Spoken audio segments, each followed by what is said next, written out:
Bonjour chers amis des trains miniatures, c'est avec plaisir que je vous retrouve sur ma chaîne Train Passion aujourd'hui pour la suite de la mini-série de vidéos consacrée au nettoyage. Comme je vous l'avais annoncé dans la vidéo précédente, on va consacrer ensemble un petit moment pour découvrir le véhicule de nettoyage et aspirateur Tomix. J'ai découvert ce véhicule de chez Tomix au gré d'un parcours sur la toile et je me suis demandé si ceci était quelque chose de réellement utile et fonctionnel ou bien simplement un gadget pour amuser la galerie. Alors je vous propose de découvrir ça ensemble. Restez avec moi, ça sera passionnant. Ce véhicule est vendu avec différents accessoires qu'on va passer en revue. Notez qu'il y a différents numéros de référence qui existent. Là, je fais l'impasse parce que je ne sais pas exactement à quoi ça correspond. Toujours est-il que vous le trouverez en principe en deux versions, une version transparente et une version opaque bleue, je crois. Voilà, mais ça reste la même fonctionnalité. Voici comment se présente ce véhicule de nettoyage. Alors, je répète, c'est un véhicule polyvalent qui a plusieurs fonctions. Il peut assurer d'une part l'aspiration, c'est ce qu'on va surtout voir ensemble, et vous avez la possibilité aussi, par un remplacement de la turbine, d'y mettre un disque de nettoyage pour un nettoyage par frottement. J'en parlerai brièvement, même si ce n'est pas une fonction que j'utilise nécessairement beaucoup. Ce véhicule ne roule pas tout seul, c'est un véhicule tracté. Le seul moteur qui est là sert à faire fonctionner la turbine ou le disque de nettoyage. Nous avons ici l'habitacle, ici le petit réservoir dans lequel vont s'accumuler les poussières de l'aspiration. On peut récolter ici les résidus. On ne le voit pas sur la vidéo, mais ceci est en fait une grille à travers laquelle l'air peut s'échapper. Nous avons ici dessus l'interrupteur principal qui a plusieurs positions que je n'utilise pas parce qu'en l'occurrence ce modèle est digitalisé. Ici nous avons le réservoir de liquide de nettoyage dans le cas où on veut l'utiliser avec les disques de nettoyage et un fluide. J'y reviendrai brièvement dessus par la suite. Et dessous, ici, nous voyons ici la turbine installée, ainsi qu'un petit logement dans lequel on peut mettre une brosse pour aider encore à brosser les poussières éventuellement, avant qu'elles soient aspirées. Le véhicule vient livré avec un certain nombre d'accessoires. Il y a d'abord un outil ici qui sert à démonter la turbine pour la remplacer par les disques de nettoyage. Il y a des disques de nettoyage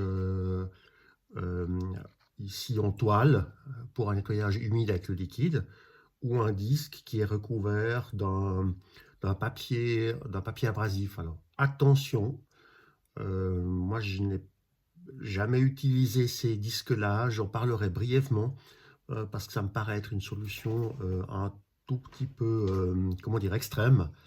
Et concernant l'utilisation d'abrasifs sur les rails, j'en parlerai peut-être dans une vidéo si ça vous intéresse, faites-le moi savoir, mais on peut le faire sous certaines conditions. Je ne suis pas fan ici de la solution proposée par Tomix. Et il y a encore une petite brosse ici que l'on peut ajouter sous le véhicule qui sert en fait de ramasse-poussière en complément du système d'aspiration. Quant au manuel, Tomix livre le véhicule avec un magnifique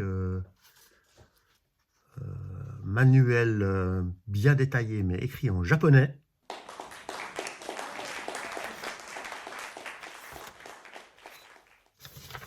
Il y a aussi une traduction en anglais, heureusement, qui est fort utile. Par contre, on a de la peine à faire le lien par rapport à toutes les images et instructions données de façon figurative.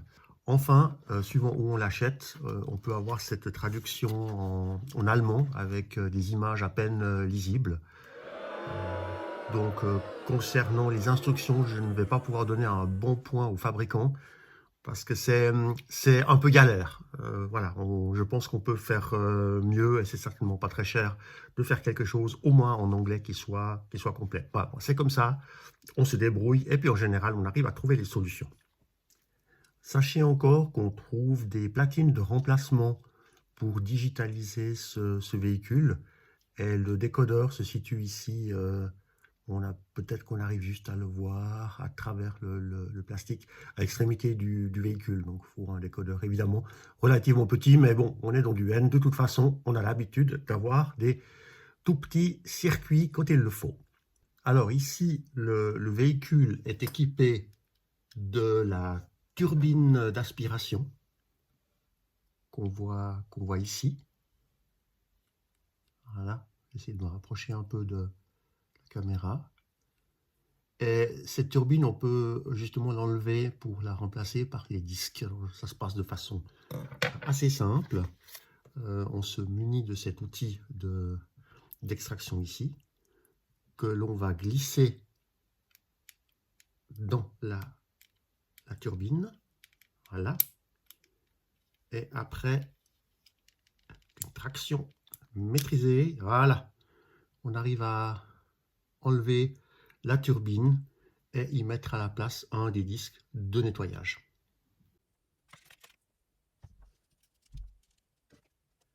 Concernant les disques de nettoyage, le seul que j'ai utilisé, c'est celui-ci en toile avec un peu d'alcool. Mais le frottement est tellement fort sur le rail que le moteur du véhicule il peine vraiment. Et donc j'ai renoncé, disons, à utiliser ce système parce que je voulais pas, disons, fatiguer trop vite le moteur de ce véhicule. Et comme je l'ai dit précédemment, le disque abrasif, je ne l'ai pas utilisé. D'ailleurs, même Tomix dit dans le mode d'emploi qu'il ne faut surtout pas l'utiliser quand le véhicule est à l'arrêt. Je trouve que c'est excessif comme moyen de nettoyage pour nos miniatures. Reste la possibilité d'utiliser évidemment un tel disque simplement de façon statique, c'est de mettre un peu d'alcool et de tirer le véhicule sans mettre en marche le moteur. C'est aussi une possibilité. Ça a un certain effet, mais disons, là j'ai d'autres solutions que je préconise. Donc à partir de maintenant, je vais parler que de la fonction d'aspiration.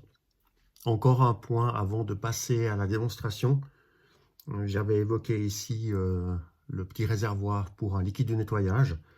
Tomix propose leur liquide qui visiblement est à base d'alcool. Moi, j'utilise essentiellement de l'alcool isopropylique. Mais faites très attention parce que chez moi, ça a provoqué la fissuration du plastique.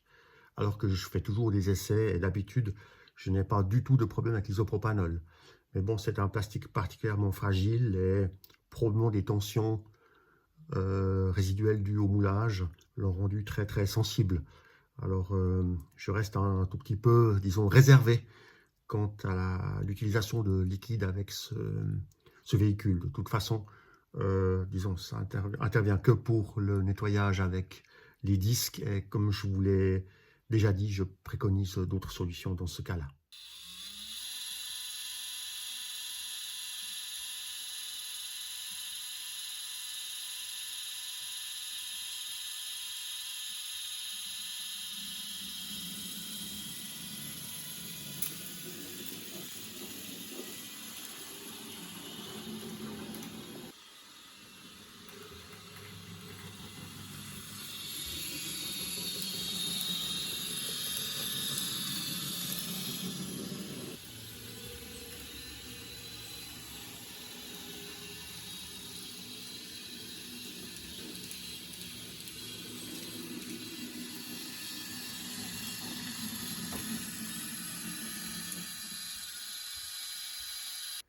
Voilà, alors le convoi de nettoyage a fait un tour sur ce circuit, ça représente environ une vingtaine de mètres. Le circuit n'est pas à proprement parler sale, il est plutôt, je pense, en bon état, sauf que j'ai récemment rajouté du ballast sur certaines voies. Et ben, on va voir ce que ça va donner au niveau de la capture des poussières. Voilà, on va ouvrir le capteur de poussière. Et alors, je ne sais pas si la caméra permet de le voir comme il faut, mais on a effectivement des petits granulés de ballast qui se sont accumulés. Et puis ici, à l'intérieur de la grille aussi, il y a de la poussière. Il y en a même pas mal pour dire que c'est un circuit propre. Mais surtout les granulés, vous voyez, de ballast, c'est assez impressionnant. En conclusion, ça fonctionne, et ça fonctionne même relativement bien. J'ai même une fois retrouvé des petits morceaux de métal qui provenaient de la construction de mon réseau, des petits morceaux de 2-3 mm. Et c'est donc efficace. On peut donc arriver à la conclusion que ce n'est pas un gadget, mais réellement quelque chose d'utile. Voilà encore une vue de plus près. J'ai mis un papier dessous. Là, on voit bien ce qui a été capté. Donc oui, c'est quelque chose que je peux tout à fait recommander. L'avantage de ce genre de véhicule, c'est qu'on peut avoir un train de nettoyage dédié qui passe de temps en temps entre deux convois. Et ainsi, on a toujours un résultat en permanence qui est optimal. Pour terminer, je dirais encore que c'est un accessoire assez avantageux. On trouve actuellement autour d'une 60aine d'euros, je crois. Autrefois, c'était un peu plus cher et les prix ont bien baissé. Il existe, à ma connaissance, un autre fabricant, la maison Lux, qui fait aussi des systèmes aspirateurs. Je crois que c'est allemand et c'est beaucoup plus cher. Je n'ai jamais eu l'occasion de le tester ou de le voir en vrai. Si quelqu'un d'entre vous souhaite partager son expérience sur Atomix ou un autre fabricant, ça sera bien sûr bienvenu sur ma chaîne. Je vous remercie d'avoir écouté cet épisode et je vous dis à bientôt sur ma chaîne. Au revoir. Ciao, ciao.